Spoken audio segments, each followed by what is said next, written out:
Some even calling me anti national. That truly hurts. That truly ഹേർട്ട്സോ? Hurt ആവണമടാ നിനക്ക് hurt ആവണം. നിനക്ക് വീടിന് പുറത്തിറങ്ങാതിരിക്കാൻ ആ ഒരു അവസ്ഥയിലേക്ക് നീ വരണം. പുറത്തിറങ്ങാൻ പറ്റരുത് നിനക്ക്. ആ ഒരു അവസ്ഥ നിനക്ക് വരണം. ഒരു രീതിയിലുള്ള ഒരു സഹതാപവും നീ പ്രതീക്ഷിക്കണ്ട. നിന്നോട് അതില്ല. അങ്ങനെ വീണ്ടും നമുക്ക് വേണ്ടി നമ്മുടെ രാജ്യാതിർത്തിയിൽ ഒരു പട്ടാളക്കാരൻ കൂടി ജീവൻ വെടിഞ്ഞിരിക്കുന്നു. ആദ്യം തന്നെ ആ ഒരു പട്ടാളക്കാരന്റെ ആത്മാവിനോട് ഒരു ബിഗ് സല്യൂട്ട്. അതോടൊപ്പം തന്നെ ആ ഒരു പട്ടാളക്കാരന്റെ കുടുംബം, അദ്ദേഹത്തിന്റെ അച്ഛനമ്മ, ആ ഒരു മകനെ നമ്മുടെ ജീവൻ രക്ഷിക്കാനായിട്ട് രാജ്യാതിർത്തിയിലേക്ക് പറഞ്ഞു വിട്ട ആ വ്യക്തിയുടെ പാരൻസ്, അവർക്കും ഒരു ബിഗ് സല്യൂട്ട്.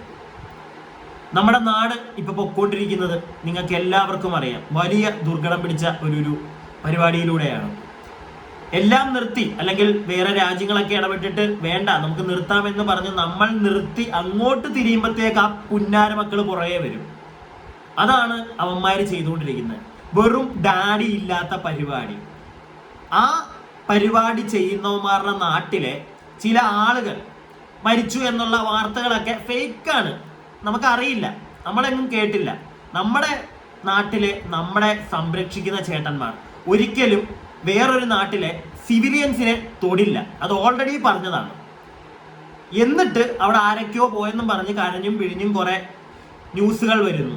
അത് കണ്ടിട്ട് കുത്തിയിരുന്ന് കൊണയടിക്കുന്ന കുറെ പുന്നാരമക്കളുണ്ട്. ഇൻസ്റ്റഗ്രാമിലൊക്കെ പോസ്റ്റ് ഇടുന്ന, പറഞ്ഞു വരുന്ന അറിയാലോ ആരെ പറ്റിയാണെന്ന്. ഫോട്ടോ വയ്ക്കാൻ തമ്മിൽ എന്തായാലും വെക്കുമല്ലോ. റിയാസ് സലീമിനെ പറ്റിയിട്ടുള്ള ഒരു വീഡിയോ ആണിത്. ഇവനെ പറ്റി വീണ്ടും ഒരു വീഡിയോ ചെയ്യാൻ കാരണം ഓൾറെഡി ഞാൻ ഇവന്റെ കൊണയ്ക്ക് നല്ലൊരു മറുപടി കൊടുത്തതാണ്. പിന്നെ ഇനി ചെയ്യണ്ടെന്ന് വിചാരിച്ചു. ഇനി ഇവനെ പിടിച്ച് ഉണ്ടാക്കണ്ട, മതി. ഇവനെ പോലുള്ള ജന്തുവിനെ പറ്റിയൊന്നും ഒരു പരിധി കൂടുതൽ സംസാരിക്കാതിരിക്കുന്നത് നല്ലത് തോന്നിയിരിക്കുമ്പോഴാണ് വീണ്ടും ഇവന്റെ ഒരു പോസ്റ്റ് കാണാൻ ഇടയായത്. ഈ പോസ്റ്റിൽ ഇവൻ പറയുന്ന കുറച്ച് കൊണകളുണ്ട്. അതായത് എനിക്ക് സത്യം പറഞ്ഞുണ്ടല്ലോ, ഇവൻ ബാക്കിയുള്ള ഇപ്പം ഒരുപാട് ആളുകൾ തെറ്റായിട്ടുള്ള സാധനങ്ങളൊക്കെ ചെയ്തു. ഒരു പെൺകുട്ടിയൊക്കെ, ഒരു സിനിമാ നടിയൊക്കെ കുറച്ച് കാര്യങ്ങളൊക്കെ എഴുതിയിട്ടു, ലാസ്റ്റ് കരഞ്ഞു കൂവി ക്ഷമയെ പറഞ്ഞു പോയി. പക്ഷെ ഇവന് പ്രോപ്പറായിട്ട് ക്ഷമ എന്ന് പറയുന്ന സാധനം പറയാൻ അറിയില്ല. ഇവൻ എപ്പോഴും ഇവന്റെ ഉള്ളിൽ ഒരു അഹങ്കാരമുണ്ട്. ഇവൻ ചെയ്ത വലിയൊരു ചെറ്റത്തരം അത് ഇവന് മനസ്സിലാവുന്നുണ്ട് ചെറുതായിട്ട്. ഇത്രയും ആളുകൾ ഇവനെതിരെ സംസാരിക്കുമ്പോൾ മനസ്സിലാവുന്നുണ്ടെങ്കിൽ പോലും ഇവന്റെ തെറ്റ് അങ്ങോട്ട് സമ്മതിക്കാൻ പറ്റുന്നില്ല. അത് ഇവന്റെ ഉള്ളിലെ ഇവന്റെ ഈഗോ ഇവനെ സമ്മതിക്കുന്നില്ല. അതാണ് ഇവന്റെ പുതിയ പോസ്റ്റിൽ നിന്ന് എനിക്ക് മനസ്സിലായത്. ഞാൻ നിങ്ങൾക്ക് ഇവിടെ കാണിച്ചു തരാം. അതോടൊപ്പം തന്നെ ഇവനെതിരെ ഡിഫൻസിലേക്കൊക്കെ കംപ്ലൈന്റുകൾ പോയിട്ടുണ്ട്. ഓക്കെ, ഇവനെതിരെ സൈബർ സെല്ലിൽ കേസ് കൊടുത്തിട്ടുണ്ട്. അതുപോലെ തന്നെ മിനിസ്ട്രി ഓഫ് ഹോം അഫയേഴ്സിലേക്കൊക്കെ ഇവനെതിരെ കേസൊക്കെ പോയിട്ടുണ്ട്. ഞാൻ അതിന്റെ ഡീറ്റെയിൽസ് ഒക്കെ കാണിച്ചു തരാം. ഇവനെതിരെ ഒരു സ്ത്രീ ഇപ്പം രംഗത്ത് വന്നിട്ടുണ്ട്. ഇവനെതിരെ വരണം. നമ്മളൊക്കെ വീഡിയോ ചെയ്യുന്നത് പോലെ തന്നെ നോർമലായിട്ടുള്ള വീഡിയോ കാണുന്ന നിങ്ങളൊക്കെ പറ്റുമെങ്കിൽ ഇവനെതിരെ സൈബർ സെല്ലിൽ നമ്മളെല്ലാവരും കേസ് കൊടുക്കണമെന്ന് ഞാൻ പറയുന്നത്.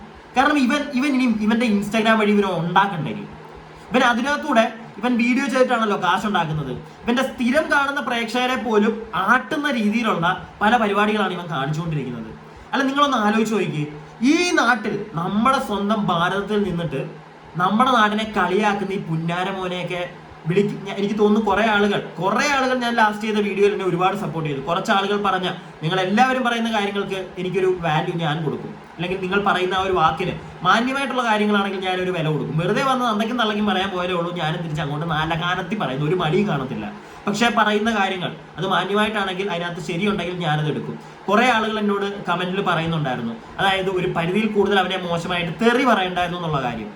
ഒരു പരിധി വിട്ട് ഇങ്ങനെയുള്ള കാര്യങ്ങളൊക്കെ കാണുമ്പോൾ അറിയാതെ, ഞാനൊരു മനുഷ്യനാ ചേട്ടാ, ചേച്ചി, അല്ലെങ്കിൽ സഹോദരങ്ങളെ, ഒരു പരിധിയിൽ കൂടുതൽ ഇതുപോലുള്ള സാധനങ്ങൾ നമ്മുടെ നാട് ഇപ്പൊ പൊക്കൊണ്ടിരിക്കുന്നത് എങ്ങനെയാണെന്ന് നിങ്ങൾക്ക് അറിയാം. ഈ ഒരു അവസ്ഥയിൽ നമ്മുടെ നാടിനെ കുറ്റം പറഞ്ഞു വരുന്ന ഒരുത്തനെ അത്യാവശ്യം മാന്യമായിട്ട് സംസാരിക്കാനും ഒക്കെ എനിക്കറിയാം. പക്ഷെ ഒരു പരിധിയിൽ കൂടുതൽ ഇങ്ങനെയുള്ള കാര്യങ്ങൾ കാണുമ്പോൾ ഇവനെ പോലുള്ളവന്റെ ഇങ്ങനത്തെ വർത്താനങ്ങൾ കാണുമ്പോഴത്തേക്ക് കയ്യിൽ നിന്ന് പോകും. അങ്ങനെ പറഞ്ഞു പോയതാണ്. കുറെ പേർക്ക് ഇഷ്ടപ്പെട്ടില്ല എന്ന് എനിക്ക് മനസ്സിലായി. അതുകൊണ്ട് തന്നെ ഞാൻ നിങ്ങളോട്, അവനോട് ഒരു കാരണവശാലും ക്ഷമ പറയാൻ എന്നെ കിട്ടത്തില്ല. നിങ്ങളോട് ഞാൻ ക്ഷമ ചോദിക്കുന്നു. ഇനി ഇവൻ പുതുതായിട്ട് ഇട്ടിരിക്കുന്ന post, over the past day I have witnessed a wave of reaction to something I shared. Some even calling me anti national. That truly hurts. That truly ഹേർട്ട്സോ? ഹേർട്ട് ആവണമടാ നിനക്ക് ഹേർട്ട് ആവണം. നിനക്ക് വീടിന് പുറത്തിറങ്ങാതിരിക്കാൻ ആ ഒരു അവസ്ഥയിലേക്ക് നീ വരണം. പുറത്തിറങ്ങാൻ പറ്റരുത് നിനക്ക്. ആ ഒരു അവസ്ഥ നിനക്ക് വരണം. ഒരു രീതിയിലുള്ള ഒരു സഹതാപവും നീ പ്രതീക്ഷിക്കണ്ട. നിന്നോട് അതില്ല, മനസ്സിലായില്ലേ? അറ്റ്ലീസ്റ്റ് തെറ്റ് മനസ്സിലാക്കി വന്ന് പച്ചയ്ക്ക് വന്ന് ജനങ്ങളോട് മാപ്പ് പറയായിരുന്നെങ്കിൽ പിന്നെ ഒരു കൺസേൺ ഉണ്ടായിരുന്നു നിനക്ക്. ഇത് ഇവിടെ നിനക്കതില്ല. ഓക്കെ, ബാക്കി I spoke from a place of concern not contempt. എടാ മോനെ, അല്ല മോനാണോ എന്തെങ്കിലും ആയിക്കോട്ടെ, എടാ മനുഷ്യ ജീവി, നിന്നോട് ഞാനൊരു കാര്യം പറയാം. നിനക്ക് ഭയങ്കര കൺസേൺ ആണെന്നാണല്ലോ പറയുന്നത്. ഞാൻ ഓൾറെഡി കഴിഞ്ഞ വീഡിയോയിൽ പറഞ്ഞതാ, ആ പരനാറികൾ കാരണം നമ്മുടെ നാട്ടിലെ എത്ര ജീവനുകൾ പൊളിഞ്ഞെന്ന് നിനക്കറിയാവും. ഒരു പരിധിയിൽ കൂടുതലുള്ള കണക്കൊന്നും പുറത്തു വരുന്നില്ല എന്നേ ഉള്ളൂ.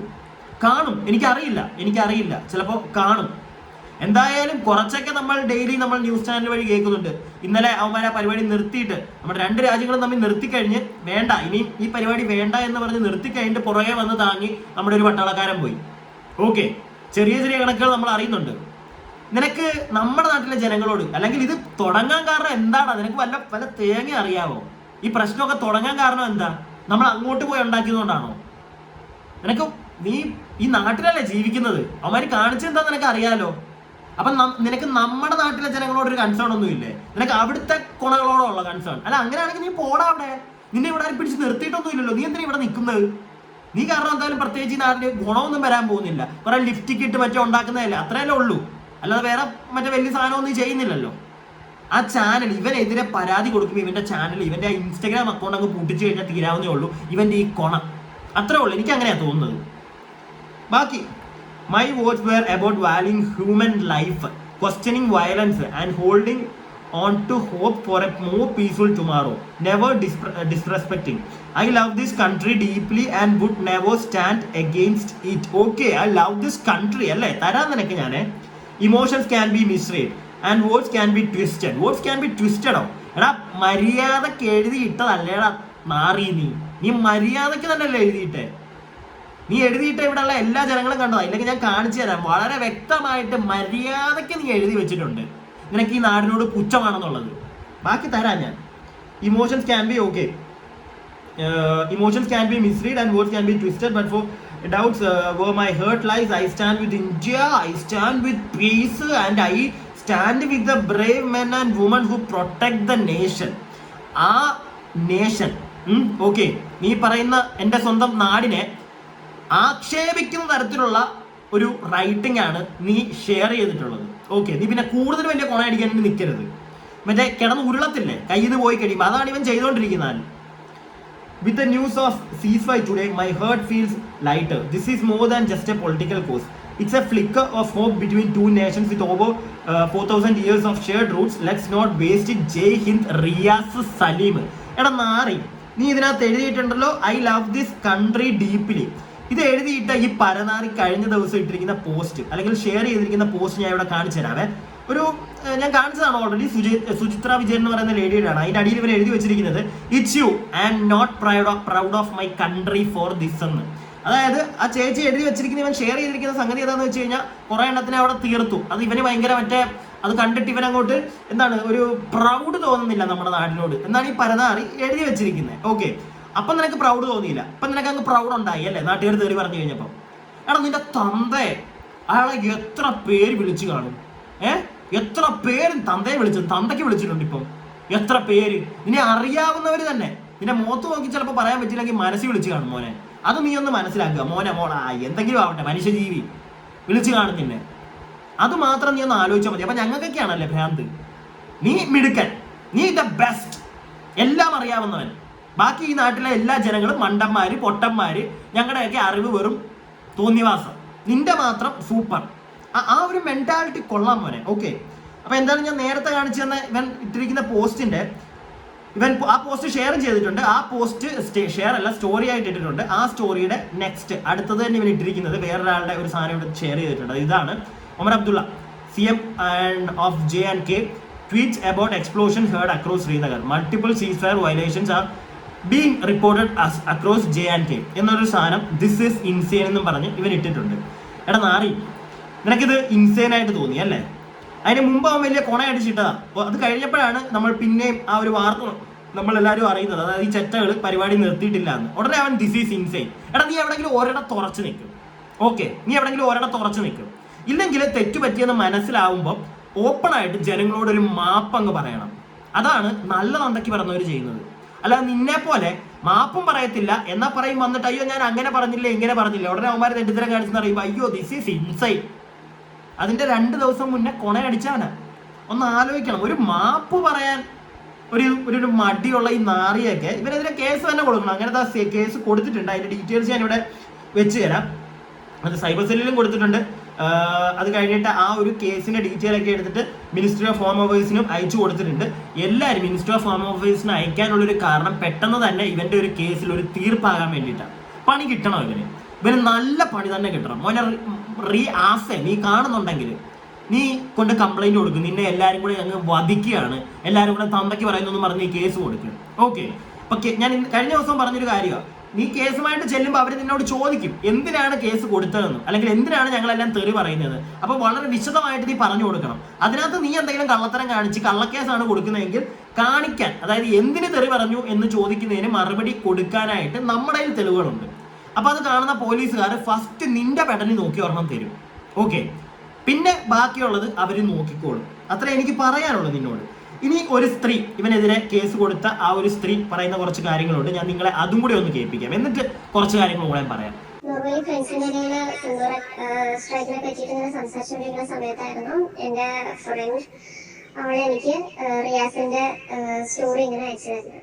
അവനെന്ത് ഇങ്ങനെ റിയാക്ട് ചെയ്തത് എന്ന് ചോദിച്ചിട്ട് എനിക്ക് അയച്ചു.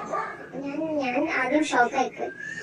എല്ലാവരും പ്രൗഡായിട്ട് നിൽക്കുന്ന ഒരു മൊമെന്റില് ഞാൻ ഒട്ടും പ്രൗഡല്ല, I am not proud of my country എന്ന് പറഞ്ഞിട്ട് പറയുന്നു. അത് കഴിഞ്ഞിട്ട് അൺവെരിഫൈഡ് ആയിട്ടുള്ള ന്യൂസ്, അതായത് പാക് ചാനലുകളിൽ വന്നിട്ടുള്ള 10-15 പേര് മരിച്ചു, അതിൽ 2 കുട്ടികളുണ്ട്, ബാക്കിയെല്ലാം സിവിലിയൻസ് ആണ് എന്നുള്ള രീതിയിൽ ആദ്യത്തെ അറ്റാക്ക് നടന്ന സമയത്തുള്ള കാര്യമായി പറയുന്നു. അത് ടോട്ടലി അൺവെരിഫൈഡ് ആയിട്ടുള്ള ന്യൂസ് ആണ്. ഒരു ചാനലിൽ ഒരു ന്യൂസ് പറഞ്ഞു എന്ന് വിചാരിച്ചിട്ട് അതെങ്ങനെ വെരിഫൈഡ് ആകുക? അത് UN ആരും ഇവര് പ്രസ് മീറ്റ് ഒന്നും വെച്ച് ഞങ്ങളുടെ തന്നെ ആൾക്കാരാ മരിച്ചു പോയതെന്നൊന്നും പറഞ്ഞിട്ടില്ല.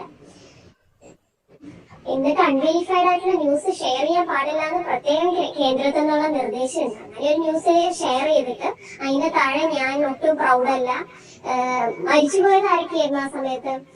ഏറ്റവും വലിയ ധീരവാദിയായ നമ്മുടെ താജ് ഹോട്ടലിന്റെ അതിന്റെ എല്ലാത്തിന്റെയും പിന്നിലെ ഭീകരപ്രവർത്തകനായ അയാളുടെ കുടുംബത്തിലെ 10ഓളം ആൾക്കാരെ മരിച്ചു. ഒരു ഭീകരവാദിന്റെ ഫാമിലി മെമ്പേഴ്സ് എന്താ പറയാ, പുണ്യാളന്മാരായിരിക്കും, അവരും ടെററിസ്റ്റ് തന്നെയായിരിക്കും. അവര് മരിച്ചതിന് ഇവന് വലിയ സങ്കടം. അത് കണ്ടപ്പോ എനിക്ക് അങ്ങ് സഹിച്ചില്ല. പിന്നെയും ഞാൻ പറഞ്ഞു നോക്കി അവനോട്, ഇങ്ങനെയല്ല അതിന്റെ യാഥാർത്ഥ്യം, ഇതല്ല അതിന്റെ സത്യം എന്ന് പറഞ്ഞിട്ട് പറഞ്ഞു നോക്കി. അപ്പോഴാണ് അവൻ ഒരു സ്റ്റോറി വീഡിയോ ആയിട്ട് ഇട്ടത്. എന്റെ 2 കാര്യങ്ങൾ ഒന്നിച്ച് പറയുകയാണ് ചെയ്തത്.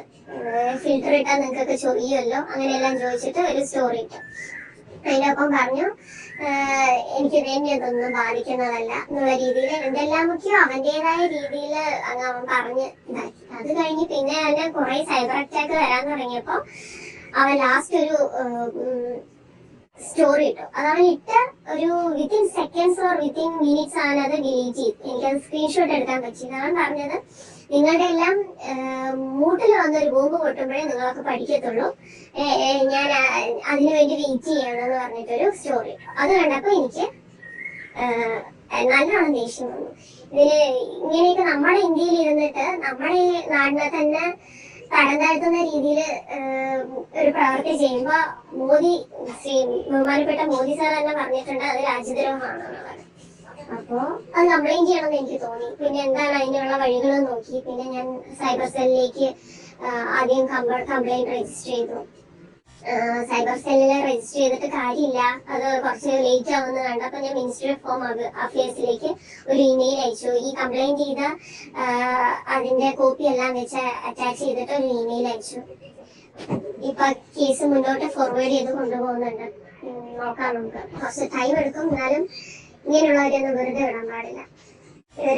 ഇവർക്ക് എന്ത് വേണമെങ്കിലും സോഷ്യൽ മീഡിയയിൽ വന്ന് വിളിച്ചു പറയാന്നുള്ള തോന്നലുള്ള ആൾക്കാർ. ഇങ്ങനെയുള്ളവരൊന്നും വെറുതെ വിടാൻ പാടില്ല. സോഷ്യൽ മീഡിയയിൽ വന്ന് തോന്നിവാസം പറയുന്ന ആദ്യത്തെ ഒരു വ്യക്തിയൊന്നും അല്ല റിയാസ്. എന്നാൽ സോഷ്യൽ മീഡിയയിൽ വന്ന് നമ്മൾ ജീവിക്കുന്ന നമ്മുടെ ഈ രാജ്യത്തിനെതിരെയൊക്കെ സംസാരിക്കുന്ന ഈ പുന്നാരമോൻ, അതുകൊണ്ട് മാത്രമാണ് ഞാൻ പറയുന്നത്. ഞാൻ ഇവരെ തന്തയ്ക്കൊക്കെ വിളിക്കുന്നതിന് മുമ്പ് ഞാൻ ഒരു തവണ ആലോചിച്ചു, ഇവരെ അങ്ങനെ പറയേണ്ട വല്ല കാര്യമുണ്ടോ, ഞാനെന്താ അത്ര വലിയ അങ്ങ് മാന്യനാണോ എന്നൊക്കെ ഞാൻ ആലോചിച്ചപ്പം എനിക്ക് തന്നെ തോന്നിയൊരു കാര്യമുണ്ട്. ഞാൻ ഒരിക്കലും ഒരാളെ ഉപദ്രവിക്കാൻ പോകാറില്ല, നമ്മുടെ നാടിനെതിരെ സംസാരിക്കാറില്ല. നമ്മുടെ നാട്ടിലെ ജനങ്ങൾ അല്ലെങ്കിൽ നമ്മളെ എല്ലാവരെയും സംരക്ഷിക്കുന്ന ഒരു കൂട്ടം ആളുകൾ അവരെ മോശമായി പറയില്ല. അങ്ങനെ പറയാൻ ഒരു അവകാശം നമുക്കൊന്നും ഇല്ല. കാരണം ഞാനും നിങ്ങളൊക്കെ ജീവിക്കുന്നത് അവരൊക്കെ കാരണമാണ്. അങ്ങനത്തെ പരിപാടിയൊന്നും എന്തായാലും ചെയ്യാത്ത ഒരു വ്യക്തി എന്ന നിലയിൽ തന്നെ ഈ പുന്നാരമോനെ എനിക്ക് ആട്ടാം, ഇവന്റെ ഡാഡിക്ക് വിളിക്കാം. ഇവന്റെ ചാനൽ ചാനൽ എന്നല്ല, ഇവന്റെ ഇൻസ്റ്റഗ്രാം ഇവൻ കാശുണ്ടാക്കുന്ന അതിനകത്തൂടെ ആണെന്നാണ് പലരും പറഞ്ഞു കേട്ടത്. അങ്ങനെയാണെങ്കിൽ ആ ഒരു പ്ലാറ്റ്ഫോം, ആ ഒരു ഇവന്റെ അക്കൗണ്ട് വഴി തന്നെ ഇവൻ ഈ ഒരു പരിപാടി ചെയ്യുന്നുണ്ടെങ്കിൽ അത് പൂട്ടിക്കാൻ കൂട്ടുനിൽക്കാം എന്ന് ആ ഒരു കാര്യങ്ങൾ ചെയ്യുന്നത് തെറ്റാണെന്ന് എനിക്ക് തോന്നുന്നില്ല. സീരിയസ്ലി 2 തവണ ഞാൻ ആലോചിച്ചു ഇത് ഇങ്ങനെ പറയണമെന്ന്, എന്നിട്ടാണ് ഞാനിത് പറയുന്നത്. കാരണം അത്രയ്ക്കും വലിയൊരു രാജ്യദ്രോഹിയാണ് ഇവൻ. അങ്ങനെ തന്നെ വേണമെങ്കിൽ പറയണം, അങ്ങനെ തന്നെ പറയണം. ഇവനെ ഒന്നും ഈ നാടിന് ആവശ്യമില്ല. പറ്റുമെങ്കിൽ നീ ഇവിടുന്ന് പോ, നീ എങ്ങോട്ടെങ്കിലും കെട്ടിയെടുത്ത് പോ, നിന്നെ ഒന്നും ഇവിടെ ആർക്കും വേണ്ട. പിന്നെ നിനക്ക് എല്ലാവരോടും ഒരു പട്ടിപ്പൂച്ച ഉണ്ടല്ലോ, നിന്നെയാണ് ഞങ്ങൾക്ക് അത്രയും പോലും ഇല്ലടാ, നിന്നെ പുച്ഛിക്കാൻ പോലും ഇല്ല നീ. കാരണം നിന്നെ ഒരു കൃമി കീടം അങ്ങനെ കാണുന്നുള്ളൂ. ഓക്കെ, അതല്ലാതെ നിന്നെ വലിയൊരു മനുഷ്യനായിട്ടൊന്നും ഇവിടെ ആരെങ്കിലും കാണുമെന്ന് എനിക്ക് തോന്നുന്നില്ല. ഞാൻ എൻ്റെ അഭിപ്രായങ്ങൾ പറഞ്ഞു. നിങ്ങളുടെ അഭിപ്രായങ്ങൾ താഴെ കമന്റ് ബോക്സിൽ പറയുക. വീഡിയോ ഇഷ്ടപ്പെട്ടാൽ ലൈക്ക് ചെയ്യുക. സബ്സ്ക്രൈബ് ചെയ്യാതെ ഒരുപാട് പേര് കാണുന്നുണ്ട്, പറ്റുമെങ്കിൽ ഒന്ന് സബ്സ്ക്രൈബ് ഒക്കെ ചെയ്യുക. കൂടാതെ അടുത്ത വീഡിയോ ഒക്കെ stay tuned and stay weird.